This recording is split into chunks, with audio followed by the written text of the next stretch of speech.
वृंदावन में भगवान 10 वर्ष 8 महीने रहे। उसके बाद वे मथुरा गए। 1 वर्ष वो गुरुकुल जाते हैं। गुरुकुल से वापस लौटकर अब अपने मथुरा में ही राजकाज के कार्यों में लग चुके हैं। पर अभी भी ठाकुर जी को वृंदावन की, यशोदा मैया की, नंद बाबा की, गोपियों की बहुत याद आती थी। गोपियां, यशोदा मैया ये तो कदाचित अपना दुख आपस में बांट लिया करती थी, पर ठाकुर जी तो किसी के साथ नहीं बांट पाते थे। कहते ना, घर का जो कोई एक जिम्मेदार व्यक्ति होता है जिस पर सब निर्भर होते हैं, वो अगर एक बार टूट जाए, रो दे, कमजोर पड़ जाए तो सारे कमजोर पड़ जाते हैं। तो ठाकुर जी भी किसी के सामने अपना दुख नहीं बांट पाते थे, अकेले घुटते थे। मथुरा में उनके साथ उनके अतरंग सखा रहते थे, उद्धव जी। अतरंग सखा किसे कहते हैं? घनिष्ठ मित्र, बेस्ट फ्रेंड,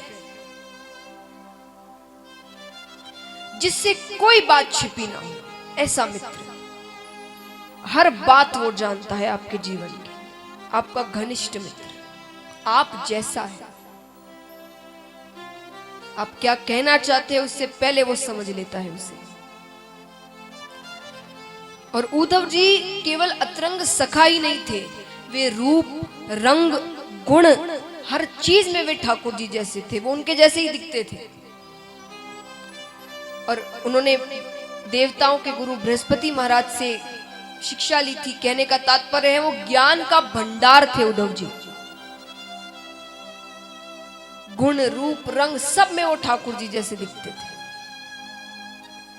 वो कई बार ठाकुर जी को रोते हुए देखते हैं, ब्रज को याद करते हुए। वो असमंजस में पड़ जाते हैं कि भगवान किस लिए रो रहे हैं, पर पूछने की हिम्मत नहीं होती कभी। मित्र जरूर है, पर ये तो जानते हैं कि वो भगवान है। अब असमंजस में क्यों पड़ जाते? क्योंकि उद्धव जी में एक कमी थी, बाकी सब में वो ठाकुर जी जैसे थे, सिवाय एक चीज में। उनके लिए सबसे ऊपर, सबसे बड़ा लक्ष्य जीवन का मोक्ष था। ज्ञान, मोक्ष, मुक्ति, कल्याण, वो इसे ही सबसे ऊपर मानते थे। लेकिन भगवान जानते थे कि इन सब से ऊपर भी एक चीज है, वो है प्रेम। उद्धव जी प्रेम को नहीं मानते थे, उनके लिए सबसे ऊपर ज्ञान था। अब देखिए, ऐसे तो भगवान किसी को अपनाते नहीं, उनसे कन्नी काटते हैं। सच में भगवान जल्दी से नहीं अपनाते, उसे धन, दौलत, पद, प्रतिष्ठा देकर उसी में उलझा देते हैं। वो भगवान के बारे में सोच ही नहीं पाता, इन चीजों में उलझ के रह जाता है। लेकिन अगर कोई इन सब के बाद भी भगवान को ना छोड़े, फिर तो भगवान उसे ऐसा अपनाते हैं कि अपने जैसा बना देते हैं। तो ठाकुर जी चाहते थे उद्धव जी में सारे गुण हैं भगवान जैसे, सिवाय एक के, तो वो गुण भी आ जाए। वो प्रेम तत्व को समझे। प्रेम से बड़ा कुछ भी नहीं है।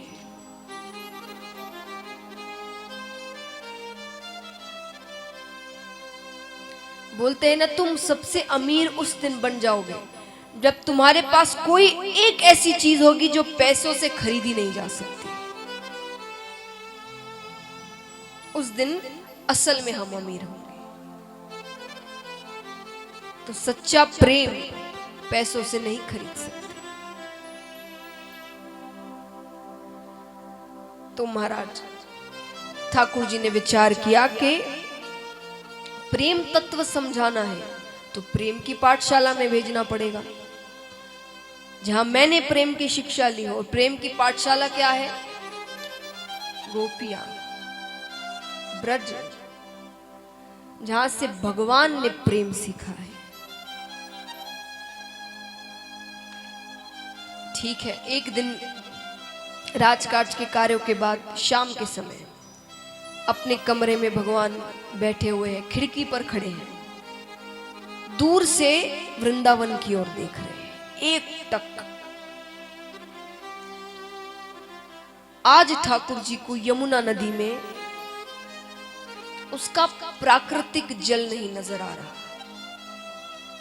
उस चंचलता से नहीं बह रही हो जो चंचलता जब ठाकुर जी यमुना नदी के तट पर खड़े होकर बंसी बजाते थे, जो चंचलता होती थी यमुना नदी में, आज वो चंचलता नहीं, शांत है, उसका खुद का जल ही नहीं लग रहा। ऐसा लग रहा है यमुना नदी में आज यशोदा मैया, नंद बाबा, ब्रजवासी, गोपियां, उनके अश्रु जल बह रहे हैं, वो रो रो कर पुकार रहे हो ठाकुर जी को। शाम का समय था, ठाकुर जी के चेहरे पर एक अलग सी चमक आ गई। अरे ये तो वही समय है जब मैं, बलदाऊ भैया, श्रीदामा, मुदमंगल, मधुमंगल सब गैया चरा कर घर वापस लौट रहे होते हैं। हाँ हाँ, निश्चित ही वही समय। और महाराज एक बार के लिए भाव ऐसा उठा कि ठाकुर जी भूल गए कि वो कहां है। वो जोर जोर से चिल्लाने लगे, अरे श्रीदामा रुको, मैं भी आ रहा हूं। अरे मुदमंगल मुझे भी तो लेकर चलो। अरे ये गैया इतना धीरे क्यों चल रही है, जल्दी चलो, बड़ी जोर की भूख लगी है, यशोदा मैया आवाज लगा रही होगी। जब ध्यान भटकता है, ठाकुर जी फूट फूट कर रोने लगते हैं। पीछे से उद्धव जी आते हैं, उन्हें हृदय से लगा लेते हैं। आप क्यों रो रहे हैं? आप तो ये मोह माया से, प्रेम से, दुख से, सुख से ये ऊपर है, आप क्यों रो रहे हैं प्रभु? ठाकुर जी रोते हुए कहते हैं, उद्धव मुझे ब्रज की बहुत याद आती है, मुझे यशोदा मैया की बहुत याद आती है, मुझे नंद बाबा की बहुत याद आती है, मैं उन्हें भूल नहीं पा रहा, मुझे ब्रज लेकर चलो। ठाकुर जी कहते हैं, नंद बाबा जैसे बाबा युगों युगों तक नहीं मिलेंगे। वो रोज जानबूझ के जूतियां नहीं पहनते थे, बाहर जाकर खड़े हो जाते थे। उन्हें पता था कृष्ण अब मेरी जूतियां सर पर लेकर आएगा, कहेगा बाबा आपने फिरते जूता नहीं पहनी, जल्दी से पहन लो, मैया बरजेगी ना। और मुझे गोद में लेकर वो पूरे ब्रज में घूमते थे। मैं दावे के साथ कह सकता हूं उद्धव, मैं जब से गया हूं मेरे बाबा ने जूतियां नहीं पहनी हो, दावे के साथ कह सकता हूं। यशोदा मैया, रे यशोदा मैया जैसी मैया किसी को नहीं मिलेगी। मैंने उन्हें कभी कोई सुख नहीं दिए। कहने का तात्पर्य है, मैं जब तक उनके पास था मैंने उन्हें कोई सुख नहीं दिया। मेरे कारण उन्हें कितने उल्हाने सुनने पड़ते, कितनी शिकायतें सुनने को मिलती। रोजाना कोई ना कोई घर पर आकर शिकायत करता, पर उनका प्रेम नहीं कम हुआ। कम होने की बजाय वो और बढ़ता गया। उद्धव, एक दिन मैं गैया चराकर घर थोड़ी देर से लौटा तो मेरी मैया मुझे गले लगाकर रोने लगी। मैया कहती है, कन्हैया तू देर मत किया कर, तू घर नहीं लौटता ना मेरा मन विचलित हो उठता है, मुझे कुछ नहीं सुहाता, तू देर मत किया कर। उस दिन के बाद से मैं कभी घर देर से नहीं गया। आज इतने दिन हो गए हैं, पता नहीं मेरी माता कैसे रह रही होगी। सबसे ज्यादा दुख तो मैंने उन गोपियों को दिया है, भोली भाली गोपियों। तुम्हें पता है, एक दिन यशोदा मैया ने मुझसे कहा कि कन्हैया तू उनके घर चोरी करने जाता है, उनकी मटकियां फोड़ता है। वो गरीब है जो अपना दिनचर्या दूध दही माखन बेचकर ही चलाती हूँ। महाराज जो उस दिन वो बेचेंगी, जो धन आएगा उसी से उनका भोजन आता है। तो जो इसी से अपना दिनचर्या चलाती हूँ, भोजन करती हूँ, अगर उस दिन उनका नुकसान हो जाए, मटकियां फूट जाए, तो उस दिन वो क्या खाएंगे? है कि नहीं? तो तू समझता क्यों नहीं? वो इतने धनवान थोड़ी है, वो गरीब है। तू उनके घर चोरी मत किया कर। तो मैं कई दिनों तक उनके घर नहीं गया चोरी करने, मैंने मटकियां नहीं फोड़ी। तुम्हें पता है कुछ दिन बाद सारी गोपियां घर आ गई, आकर कहती है, यशोदा कन्हैया सिर्फ तेरा ही बेटा है क्या? हमारा कुछ नहीं? मटकियां फोड़ता है तो फोड़ने दो, चोरी करता है तो करने दो, पर असल में गरीब हम उस दिन हो जाएंगे जिस दिन कन्हैया हमारे घर नहीं आएगा।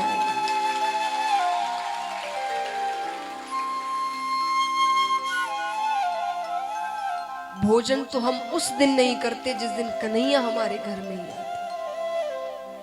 कभी मत कहना हम गरीब हैं। ये जब तक हमारे साथ है हम सबसे ज्यादा धनवान हैं, और उससे ज्यादा दुख मैंने अपनी राधे को दिया है। कितनी देर तक ठाकुर जी राधे राधे राधे राधे कहकर रोने लगे। उद्धव जी कहते हैं, प्रभु आप उन अनपढ़ गवार ब्रजवासियों को ज्ञान से भी तो समझा सकते थे कि उन्हें मोक्ष की प्राप्ति करनी है। अनपढ़ गवार। ठाकुर जी ने कहा, तुम्हें कैसे पता वो अनपढ़ गवार है? अरे प्रभु, वो कहां गुरुकुल गए होंगे? जैसे आप गुरुकुल गए, मैं बृहस्पति जी से मैंने विद्या अर्जन किया, तो वो कहां गए होंगे? उनका काम तो दूध दही बेचना है। ठाकुर जी ने कहा, वैसे तो मैं भी 1 वर्ष के लिए ही गुरुकुल गया। 1 वर्ष में कोई कितना सीख लेगा? प्रभु आप तो खुद ज्ञान है, ज्ञान की शुरुआत आपसे हुई है। ठाकुर जी समझ गए ये सही समय है। ठाकुर जी ने कहा, उद्धव तुम मेरा काम करो, मैं नहीं कर सका, तुम ब्रज जाओ। ब्रज जाकर नंद बाबा, यशोदा मैया, गोपियां, उन्हें ज्ञान से समझाओ कि प्रेम कुछ नहीं है, उन्हें मोक्ष की प्राप्ति करनी है। उद्धव जी ने कहा, ठीक है मैं चला जाऊंगा, उन्हें अपने ज्ञान पर भरोसा है, पर मेरे वस्त्र पहनकर जाओ। उन्होंने अपना पीतांबर दिया, कुंडल दिए, मुकुट दिए। तो उद्धव जी ने कहा, इनकी क्या जरूरत है? बोले, इसके सिवा बात करना तो दूर, कोई तुम्हें देखेगा भी नहीं। इन चीजों से उन्हें एक बार लगेगा कि मैं आ गया हूं, तो जरूर नजर उठाकर तुम्हें देख सकते हैं। ठीक है, जाने से पहले ठाकुर जी सबका हुलिया बताते हैं, कौन कैसा दिखता है, किसकी विरह वेदना किस हद तक होगी, सब समझाते हैं। रास्ते में उद्धव जी विचार कर लेते हैं किसको कैसे समझाना है। सब पूरे विश्वास के साथ जा रहे हैं कि तुम मैं आराम से कर लूंगा। सब अपने स्थान पर बैठ जाए महाराज।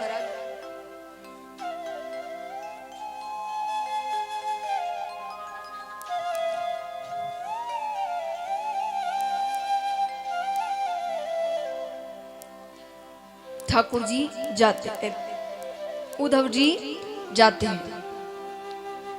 शाम के समय वृंदावन में प्रवेश करते हैं। वही समय था गोधूली बेला। सब ब्रजवासी अपनी अपनी गैया चराकर घर लौट रहे थे। ब्रज की जो रज है वो उड़कर उद्धव जी के सर पर बैठ रही है। ये साधारण रज नहीं है, इसका महत्व देखिए, लीला देखिए। वो ब्रज रज उड़कर उद्धव जी के सर पर बैठती है। सामने कुछ ग्वाले गैया को लेकर जा रहे हैं, तो एक लीला हुई। उद्धव जी देखते हैं कि उन ग्वालों के साथ कृष्ण जी और बलराम जी भी हैं। कभी ठाकुर जी एक ग्वाले के कंधे पर हाथ रखकर खेल रहे हैं, कभी गैया के ऊपर जाकर बैठ जाए, कभी नाचने लग जाए, कभी जोर से भागने लग जाए, थोड़ा सा ध्यान बढ़ता है, लीला अदृश्य हो जाती है। ये है ब्रजरज की महिमा। महाराज एक प्रार्थना मैं सबसे करना चाहूंगा, हम आज कोई भी तीर्थ स्थलों में जाते हैं, ब्रज में जाते हैं, हम उसे पिकनिक बनाकर जाते हैं, मस्ती कर रहे हैं, चीजें चिप्स खा रहे हैं, पैकेट वही फेंक रहे हैं। वो ब्रज है महाराज, वहां ठाकुर जी खेले हैं। वो ब्रज साधारण मिट्टी नहीं है, वो ठाकुर जी के चरणों की रज है। उस ब्रजरज में कितने बड़े बड़े संत आज भी जाकर लोटपोट होते हैं, उन वृक्षों से आलिंगन करते हैं, और हम वहां जाकर गंदगी करते हैं। पिकनिक बनाने को भारत में कम जगहें नहीं है, बहुत से स्थान हैं जहां हम पिकनिक मना सकते हैं। तीर्थ स्थलों में भक्ति की भावना से जाए, पिकनिक मनाने ना जाए, वहां गंदगी ना करें, सफाई रखें। वो नंद बाबा के चरणों की रज है, यशोदा मैया के चरणों की रज है, गोपियों के चरणों की रज है, ठाकुर जी की लाडली श्री राधे के चरणों की रज है। तो महाराज ठाकुर जी, उद्धव जी आगे जाते हैं, कुछ गोपियां जा रही थी, उनसे पूछते हैं कि भाई ये नंदराय जी का घर कहाँ है। गोपियों ने कहा लगता है मथुरा से आए हो तुम। उन्होंने कहा तुम्हें कैसे पता? मथुरा से आने वाले ही नंदराय जी का घर पूछते हैं, बाकी तो सबको पता है। पथिक, ये जो जल देख रहे हो ना नीचे, हाँ, इस जल के साथ साथ चले जाओ, तुम्हें नंद बाबा का घर मिल जाएगा। और ये साधारण जल नहीं है, ये जब से कन्हैया गया है तब से नंद बाबा और यशोदा मैया के जो अश्रु जल बह रहे हैं ना, ये वो जल है। तुम मथुरावासी सब कुछ तो लेकर चले गए हमसे, क्या लेने आए हो? रास्ते में जा रहे हैं, वृंदावन की ओर देख रहे हैं, वृंदावन नहीं लग रहा, शमशान घाट लग रहा है। एक एक कोना ठाकुर जी को पुकार रहा हो ब्रज का। घर पहुंचते हैं, आवाज लगाते हैं, नंद बाबा, ओ नंदराय जी। एक साधारण सा जीव मनुष्य बाहर आता है। हाँ, कौन है? मैं उद्धव, कृष्ण का मित्र हूं, नंद बाबा से मिलना है, उसका संदेश लेकर आया हूं। दुबले पतले से व्यक्ति बाहर आते हैं, आंखें अंदर तक धसी हुई, कांपती हुई आवाज, मैं हूं नंदराय। चरणों में गिर जाते हैं उद्धव जी। जैसा ठाकुर जी ने बताया था बिल्कुल मेल नहीं खा रहा। बाबा, मैं आपको पहचान ना पाया, मुझे क्षमा करना। अंदर आओ। बैठाते हैं उद्धव जी को। सफर कर कर आए हो, भूख लगी होगी, मैं भोजन बाहर से लेकर आता हूं, बाहर से लेकर आता हूं। नंद बाबा जाते हैं, सामने ही चौका दिखता है उन्हें, चौके में जाले पड़े हुए हैं, मानो जब से कन्हैया गया है तब से उस घर में भोजन नहीं बना। नंद बाबा आते हैं, भोजन करवाते हैं, फिर कहते हैं अब आराम करो। उद्धव जी ने कहा बाबा थोड़ी देर मेरे पास नहीं बैठोगे? नंद बाबा बैठते हैं, कुछ कहें उससे पहले यशोदा मैया आती है। अरे किससे बात कर रहे हो? उद्धव जी को देखकर एक बार आंखों में चमक आ जाती है। कन्हैया तू आ गया? नंद बाबा ने कहा ये कन्हैया नहीं है, उसका मित्र है, संदेश लेकर आया है। संदेश लेकर आया है? यशोदा मैया ने कहा पता है, बचपन में जब कन्हैया रोता था तो मैं सारे काम छोड़कर उसे गोद में ले लेती थी। आज उसकी माता कब से रो रही है, कन्हैया आ नहीं सकता, उसे समय नहीं है। उद्धव जी ने कहा मैया कन्हैया को खुद गर्ज मत समझना, वो आप सबको बहुत याद करता है। मैं जब यहाँ आ रहा था तो देवकी माता ने कहा कि यशोदा, मैं नहीं चाहती थी तुझे बताना कृष्ण के बारे में, लेकिन मैं मजबूर हूं। धन्य है तेरे लालन पालन को यशोदा, लेकिन तुमने कहा था कि तुम्हारा कन्हैया बहुत चंचल है, दिन भर खेलता रहता है, उसे खेलने से फुर्सत नहीं है। पर यहां तो वो राजमहल के बाहर भी नहीं निकलता। मैंने आज तक जब से कन्हैया मथुरा आया है, मैंने उसे मुस्कुराते हुए नहीं देखा। तुम कहती हो कन्हैया खाने पीने का बहुत शौकीन है। मैंने एक बार उसके लिए गौरस से बनी एक मिठाई बनाई। पहली बार ऐसा हुआ है, जो थाली आते ही प्रणाम करता था, वो उस दिन थाली छोड़कर चला गया। जाकर उद्धव से कहता है, उद्धव, देव की माता से कहना मेरी थाली में गौरस से बनी कोई मिठाई ना रखे। मुझे यशोदा मैया की याद आ जाती है, मुझे मेरे ब्रज की याद आ जाती है। इससे ज्यादा यशोदा मैया सुन ही नहीं पाई, मूर्छा को प्राप्त हो गई। नंद बाबा उन्हें कमरे में सुला देते। नंद बाबा ने कहा इतनी ही देर वो आराम करती है जब तक मूर्छा को प्राप्त रहती है, वरना पूरे ब्रज में पागलों की तरह घूमती है। लोगों से पूछती है, तुमने कन्हैया को देखा क्या? कन्हैया तुम्हारे घर आया क्या? मैं जानती हूं वो चोरी करता है, वो मटकियां फोड़ता है। तुमने उसे बांध कर रखा है क्या? उसे लौटा दो, वो कभी चोरी नहीं करेगा। उसे वापस दे दो, मैं उसे बांध कर रखूंगी। मेरे पुत्र को लौटा दो। वृक्षों से पूछती है, तुमने कन्हैया को देखा क्या? अरे वो कहाँ है, उससे पूछो, उसकी मैया उसे याद कर रही है। गोवर्धन पर्वत से पूछती है, तुम्हें तो वो बहुत प्यार करता था ना, मुझसे कहता था गोवर्धन पर्वत की पूजा करो, तुमने उसे देखा क्या? कृष्ण कहाँ गया है, उसे लौटा दो, मैं उसके बिना नहीं रह सकती। उद्धव जी को याद आता है, मैं किस कार्य से आया हूं। उद्धव जी ने कहा, नंद बाबा आप बहुत सौभाग्यशाली हैं, कृष्ण आपके यहां जन्म लिया है। लेकिन जिसे आप बार बार पुत्र पुत्र पुत्र कह रहे, वो किसी का पुत्र नहीं है। वो परम पिता परमेश्वर भगवान है, वो उसने सबको बनाया है, वो किसी का पुत्र नहीं। आपका सौभाग्य है, उसने आपके यहां जन्म लिया, कुछ लीलाएं करी, फिर वो चला गया। आप ये रोना धोना छोड़िए, ज्ञान के मार्ग पर चलिए, मोक्ष प्राप्त करिए। नंद बाबा ने कहा, मुझे तो लगा था तुम कोई बुद्धिमान बालक हो, तुमने बृहस्पति जी से एक शिक्षा प्राप्त की है, तुम तो एक साधारण से बालक निकले। तुम कहते हो कि मेरा पुत्र है, वो किसी का पुत्र नहीं, हमसे गलती हुई उसे पुत्र कहकर। चलो हम मान लेते हैं हमसे गलती हुई, लेकिन क्या भगवान से गलती हो सकती है कभी? अरे उसने कितनी बार मुझे बाबा कहा है, यशोदा को मैया कहा है। गोपियां कहती थी, कन्हैया तू यशोदा का लाला नहीं है।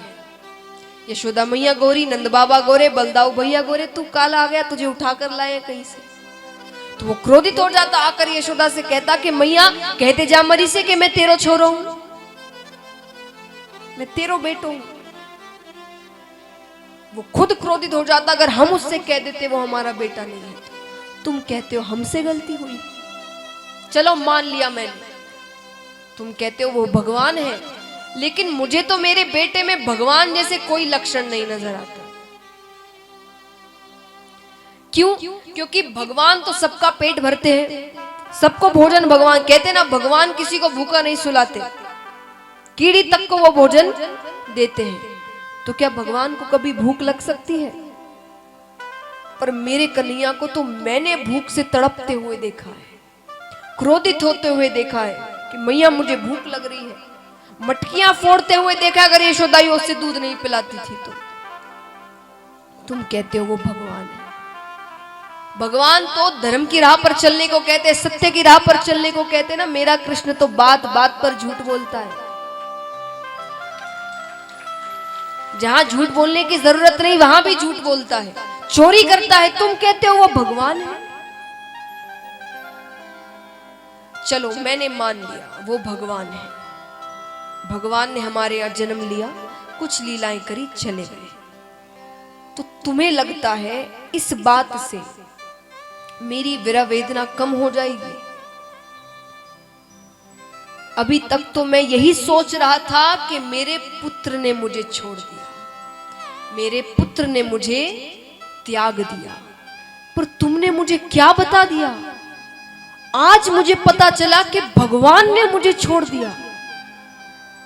भगवान मेरा घर छोड़कर चले गए, उन्होंने मुझे त्याग दिया। ये तो मेरे विरह वेदना में घी डालने के समान हुआ। ये तुमने क्या कह दिया? अब तो जीवित रहने का भी कोई फायदा नहीं। जिसे भगवान ने छोड़ दिया हो वो इस संसार में रहकर क्या करेगा? हम कहते ना हम सब भगवान का अंश है, भगवान हमें नहीं छोड़ते, पर तुम तो कह रहे हो कि उन्होंने मुझे छोड़ दिया। ये तुमने क्या कह दिया उद्धव? नंद बाबा रोते रोते रोते नेत्र बंद कर लेते हैं। उद्धव जी चुप बैठे हैं। कौन कहने आया था, कौन कह रहा है? उद्धव जी कहते हैं इसी तरह रोइए। आप जैसे बाबा के घर में ही कृष्ण जन्म ले सकता है, और किसी के यहां कृष्ण जन्म नहीं ले सकता महाराज। उद्धव जी वहां से चले जाते हैं। अब पहली बार ऐसा हुआ है कि ब्रह्म मुहूर्त आ गया, दूसरा दिन निकल आया, पर उद्धव जी ने स्नान नहीं किया। आगे चल रहे हैं, देखते हैं पेड़ के पीछे कुछ गोपियां बैठी हैं, आपस में बातें कर रही हैं। अरे ये रथ किसका है? सोने का रथ लगता है, यहां पर किसके पास सोने का रथ होगा?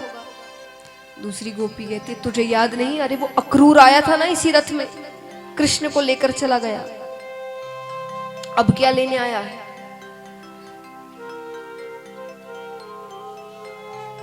एक गोपी कहती है क्या लेने आया है? मांस लेने आया होगा। तुझे नहीं पता कंस की मृत्यु हो गई है तो श्राद्ध में मांस तो परोसा जाएगा। श्राद्ध में कौन मांस परोसता है? दैत्यों के श्राद्ध में मांस ही परोसा जाता है। ठीक है मांस परोसा जाता होगा, लेकिन ब्रज में मांस कहां मिलेगा? हम तो दूध दही बेचते हैं।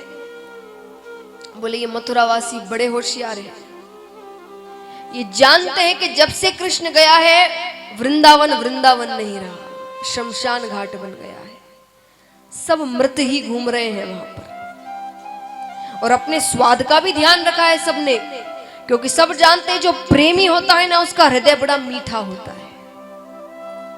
हम सब कृष्ण प्रेमी हैं, हमारे हृदय को तो पकाने की भी जरूरत नहीं। वो कृष्ण विरह वेदना में पहले ही इतना जल चुका है। दूसरी गोपी कहती है तो अगर वो तेरा हृदय मांगेंगे तो तुम दे दोगी? क्यों नहीं? अरे मामा के श्राद्ध में भांजा भी तो होगा, सारा कार्य वही तो संभाल रहा होगा। वो दूर से देखकर पहचान लेगा ये किस गोपी का हृदय है। हम उसे नहीं देख सकते, हमारे हृदय को तो वो देख लेगा। ये है सच्चा प्रेम, बिना स्वार्थ का प्रेम महाराज। ऐसे भाव है मीराबाई के। मीराबाई एक पेड़ के नीचे बैठी हुई थी, पेड़ पे कौवा बैठा था, आवाज कर रहा था। तो मीराबाई उस कौवे से कहती है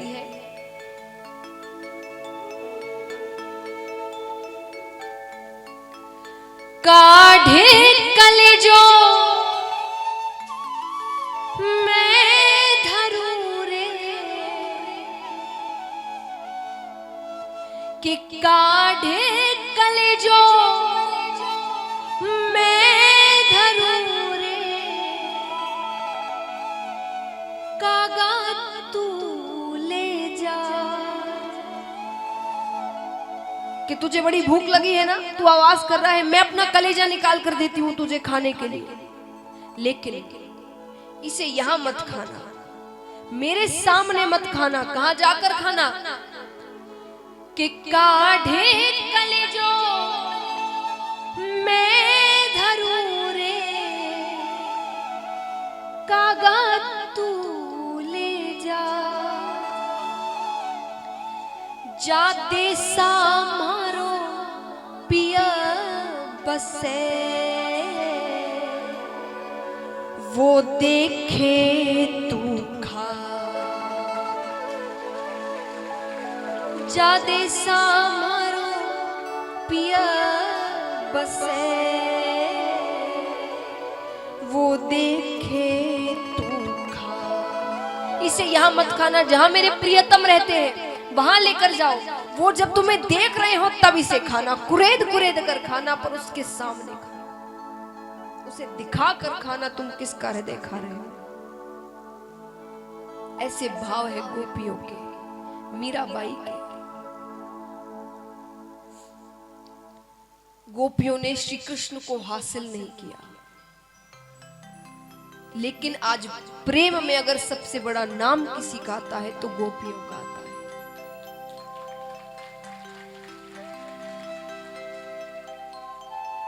ये सच्चा प्रेम है। उद्धव जी पीछे से आते हैं, एक बार के लिए सारी गोपियां दौड़ती हैं कृष्ण समझकर, पर नेत्रों को दिखकर रुक जाती है। क्यों? ठाकुर जी के नेत्र चंचल हैं। जिसके नेत्रों में प्रेम होता है ना, वो चंचल होते हैं, स्थिर नहीं रहते एक जगह। उद्धव जी के नेत्र स्थिर हैं, झुके हुए हैं। नेत्रों को देखकर समझ गई ये कृष्ण नहीं है, पर समझ गई कृष्ण नहीं भेजा होगा। बैठाती हैं आसन पर। उद्धव जी कहते हैं मेरा नाम उद्धव है, मैं कृष्ण का मित्र हूं। गोपियां कहती है अच्छा, तो आपको यदुपति ने भेजा है। यदुपति कहा, कृष्ण नहीं कहा। आज बड़े हो गए हैं, राजा बन गए हैं, हम गरीबों से अब क्या लेना देना उनका। और यदुपति ने ब्रजपति के पास ही भेजा होगा, नंद बाबा के पास। राजा राजा के पास ही भेजेंगे। कहते ना, रिश्ता बराबरी में ही होना चाहिए, वरना वो रिश्ता सही नहीं होता है कि नहीं? रिश्ता हमेशा बराबरी में होना चाहिए। तो आपको यदुपति ने ब्रजपति के पास ही भेजा होगा, भेजना भी चाहिए। अरे उन्होंने कितनी चंचलता सही इस बालक की, कितनी शिकायतें सुनने को पड़ी, कितने उल्हाने सुनने को पड़े। आना तो खुद को चाहिए था, पर संदेश भेजा है। चलो कोई बात नहीं। अच्छा उद्धव जी, एक बात बताना, क्या ये जो आप वस्त्र पहन कर आए हो, ये कृष्ण ने पहनाए हैं? बोले हाँ। बोले अपना ऐश्वर्य दिखा रहे हैं हमें कि मैं कितना धनवान हो गया हूं। और न ब्रज में तो किसी के पास ऐसा एक भी जेवरात नहीं होंगे जो उन्होंने आपको पहनाए हैं। ये सोने का रथ भेजा है, बता रहे हैं हमें कि कितने धनवान हो गए आप। अच्छी बात है, अच्छा है, गरीबों को छोड़कर राजा के पास चले गए, राजा बन गए। उद्धव जी कहते हैं ऐसा नहीं है, वो तुम सबको याद करते हैं, याद करते हैं। अच्छा उद्धव जी, आप बड़े ज्ञानी हैं ना, एक बात बताना, कौन सी प्रीति नष्ट होने वाली होती है और कौन सी प्रीति होती है जो हमेशा रहती है? उद्धव जी कहते हैं जिस प्रेम में, प्रीति में स्वार्थ हो, वो बहुत जल्दी नष्ट हो जाता। जैसे भ्रमर कमल के पुष्प के पास आता है, फूलों के पास आता है रसास्वादन करने के लिए उनका, तो जब आता है तो कितना आगे पीछे घूमता है, मानो आओ भगत कर रहा हो, प्रणाम कर रहा हो। पुष्प भी प्रसन्न हो जाते हैं। क्या चाहिए? हमें आपके पराग का रसास्वादन करना है। अब इतना कोई आओ भगत करेगा तो सामने वाला भी प्रसन्न हो जाता है। पुष्प ने कहा जरूर आइए, लेकिन जैसे ही वो पराग का रसास्वादन कर लेता है, उसके बाद वो ऐसे जाता है कि पीछे मुड़कर भी नहीं देखता फूल को। ये स्वार्थ की प्रीति है। स्वार्थ निकल जाता है तो मुड़कर पीछे भी नहीं देखते। लेकिन जिस प्रीति में कोई स्वार्थ ना हो वो जिंदगी भर रहती है। जिसमें हासिल करने का भी स्वार्थ ना हो कि वो अपना बन जाए, तो गोपियां कहती हैं हमने कोई स्वार्थ नहीं रखा। कृष्ण से प्रेम किया तो ये भी नहीं सोचा कि वो बदले में हमें वापस प्रेम करे। ऐसा प्रेम क्या काम का जिसमें स्वार्थ हो कि वो भी तुम्हें प्रेम करे, वरना तुम्हारा प्रेम ही ना रहे। हमने तो कोई स्वार्थ नहीं किया, तो ये प्रीति क्यों नष्ट हो गई। उद्धव जी कहते हैं ये प्रेम, रोना धोना, दुख, विरह, वेदना, ये सारी चीजें छोड़ो, अपना मन ज्ञान पर लगाओ, मोक्ष की प्राप्ति करो। अरे वो लीला करने आए थे, उनका कोई रूप नहीं है, वो ब्रह्म है, ना हाथ है, ना पैर है, ना आंखें हैं।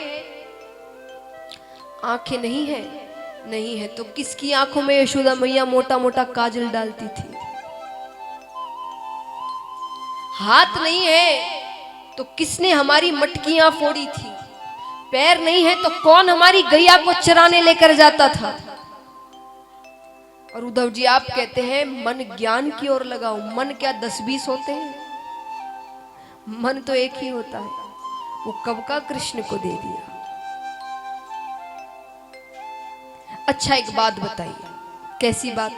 आप कहते हैं मोक्ष की प्राप्ति करो, ज्ञान पर चलो। हाँ, तो ज्ञान मार्ग पर चलने से क्या मिलेगा? मोक्ष मिलेगा, कल्याण होगा, स्वर्ग लोक मिलेगा। गोपियों ने कहा ऐसे मोक्ष को हम ठोकर मारते हैं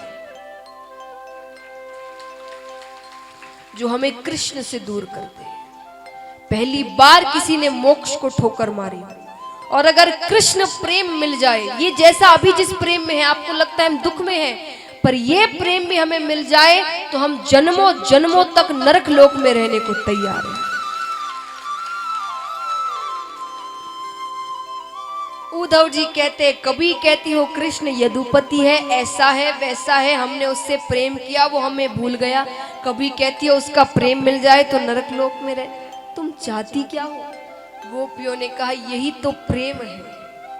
कार्य को छोड़ो जा सके पर कार्य की कथा ना छोड़ी जाए। वो साथ नहीं फिर भी चल रहा है पर उसकी बातें नहीं छोड़ी जा सकती। ये दुनिया पागल कहती है, प्रेमी कहती है, अजीब कहती है, पर अब प्रेम हो गया। जिसे प्रेम हो जाता है ना वो समझता है कि प्रेम में कैसे पागल हो जाते हैं। जिन्हें नहीं होता वो समझते नहीं। तो हमें अब दुनिया वालों से कोई लेना देना नहीं है, क्योंकि वो हमारे प्रेम को ही नहीं समझते। गोपियां कहती है उद्धव जी से,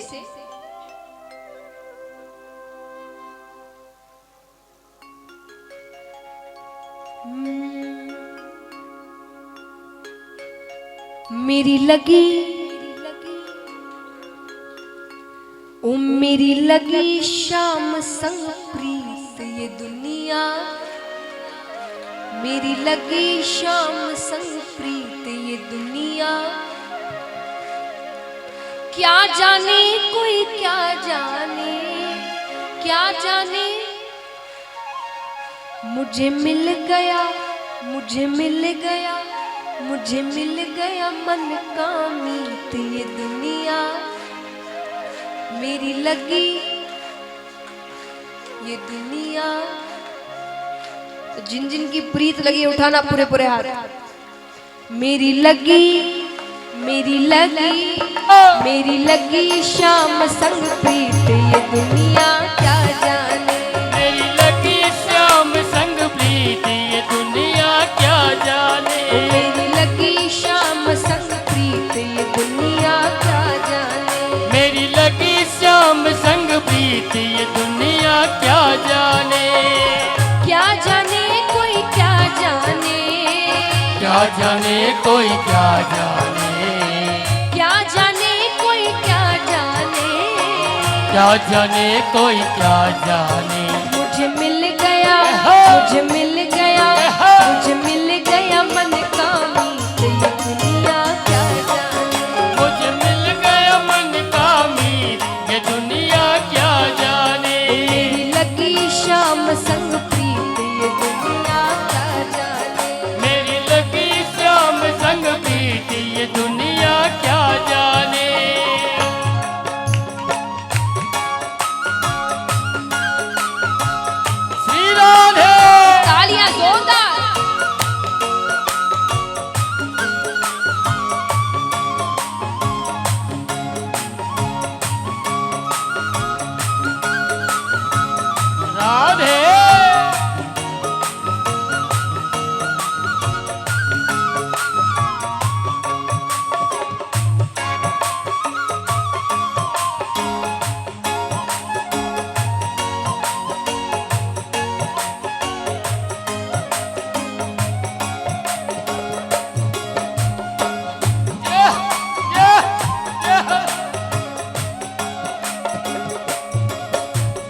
अब गोपियां कहती है उद्धव जी हम पहले ऐसे नहीं थी, अपने घर बार में थे, परिवार में थे, लेकिन जब से जिस दिन कन्हैया को देखा उस दिन से सब बदल गया। गोपियां कहती है छवि लगी मैंने शाम की जब से, छवि लगी मैंने शाम की जब से, भई बावरी में तो तब से, भाई बावरी में तो तब से, बांधी प्रेम की डोर मोहन से, बांधी प्रेम की मोर मोहन से, नाता तोड़ा मैंने जग से, नाता तोड़ा मैंने जग से। ये कैसी पागल प्रीत ये दुनिया क्या जाने, कैसी पागल प्रीत ये दुनिया क्या जाने, मेरी लगी शाम संग प्रीत ये दुनिया क्या जाने, मेरी लगी शाम संग प्रीत ये दुनिया क्या जाने। श्री राधे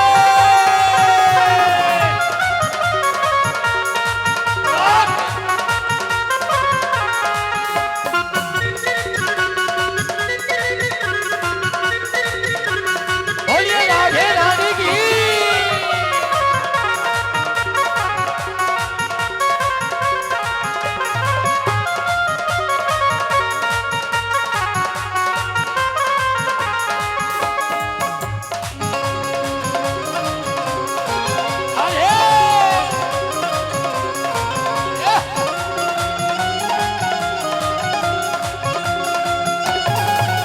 जय हो।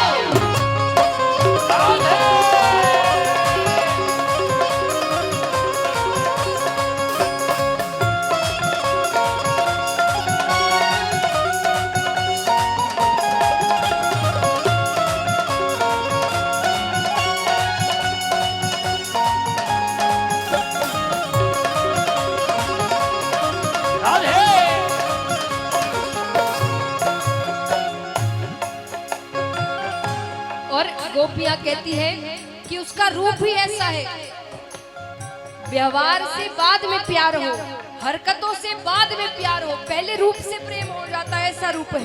गोपियां कहती है मोहन की सुंदर सूरतिया, मोहन की सुंदर सूरतिया, मन में बस गई मोहनी मूर्तिया, मन में बस गई मोहनी मूर्तिया, लोग कहे मैं भई बावरिया, लोग कहे मैं भई कंवरिया, हो जाऊं अब तेरी रे सवरिया, हो जाऊं रे अब तेरी कंवरिया।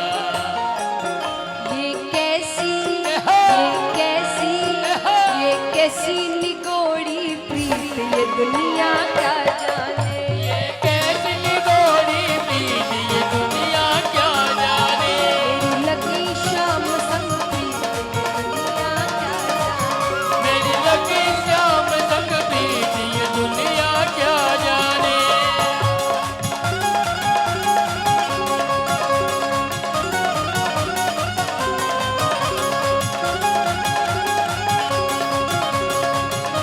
और एक बार उठाइए पूरे पूरे हाथ। श्री राधे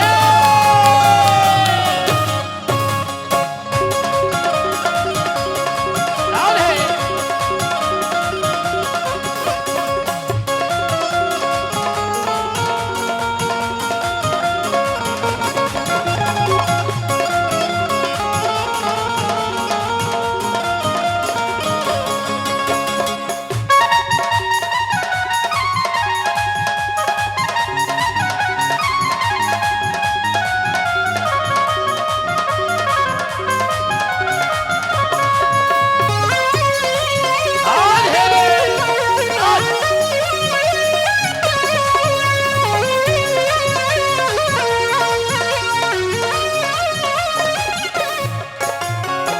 अब मुझे तालियों की आवाज आनी चाहिए, इतने सारे भक्त हैं। अब महाराज ठाकुर जी से जब प्रेम हो जाता है ना, तो कुछ ऐसी चीजें हैं जो हमारे लिए अच्छी होती है, दुनिया वालों को अजीब लगती है। अब मुझे भी कई जन कहते हैं भाई कि बैठे बैठे व्यासपीठ पे कितना नृत्य करते हैं, है ना। लेकिन मैं क्या जवाब देती हूँ कि जब से मुझे ठाकुर जी से प्रेम हुआ है उस दिन से क्या हुआ, हरदम अब तो रहूं मस्तानी, हरदम अब तो रहूं मस्तानी, लोक लाज दीनी बिसरानी, लोक लाज दीनी बिसरानी, रूप राशि अंग अंग समानी, रूप राशि अंग अंग समानी, हेरत हेरत रहूं दीवानी, हेरत रहूं दीवानी। मैं तो गाऊं मैं तो गाऊं खुशी के गीत, ये दुनिया क्या जाने, मैं तो गाऊं खुशी के गीत, ये दुनिया क्या जाने। मेरी लगी शाम संग प्रीत, ये दुनिया क्या जाने, मेरी लगी शाम संग प्रीत, ये दुनिया क्या जाने। क्या जाने कोई क्या जाने, क्या जाने कोई क्या जाने, क्या जाने कोई क्या जाने, क्या जाने कोई क्या जाने।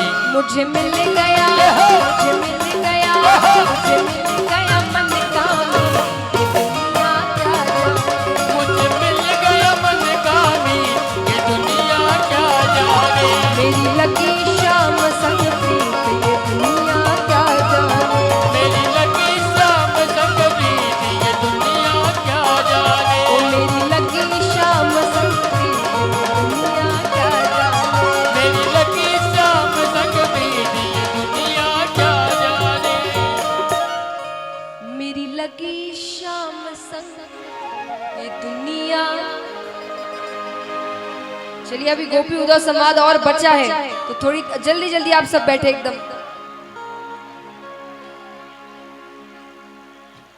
जल्दी बैठे, जल्दी महाराज, ना समय नहीं है, हमें रुक्मणी विवाह में भी जाना है फिर।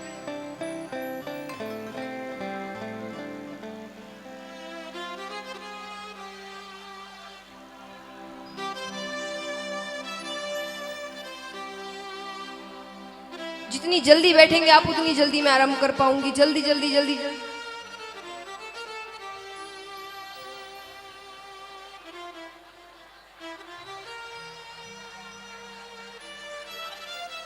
बोलिए कृष्ण कन्हैया लाल की। सावरिया सेठ की, भक्तवत्सल भगवान की। बैठ गए, मैं आरंभ करूं? शांति से बैठे, जल्दी जल्दी, अब कोई खड़े ना हो।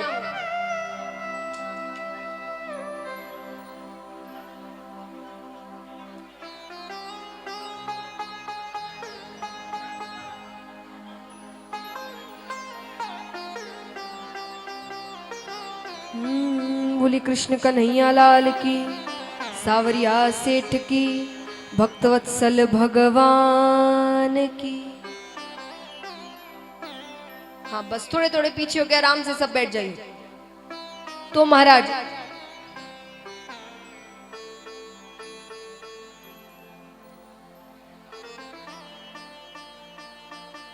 तो यहां पर गोपियां कहती है कि अब तो प्रेम हो चुका,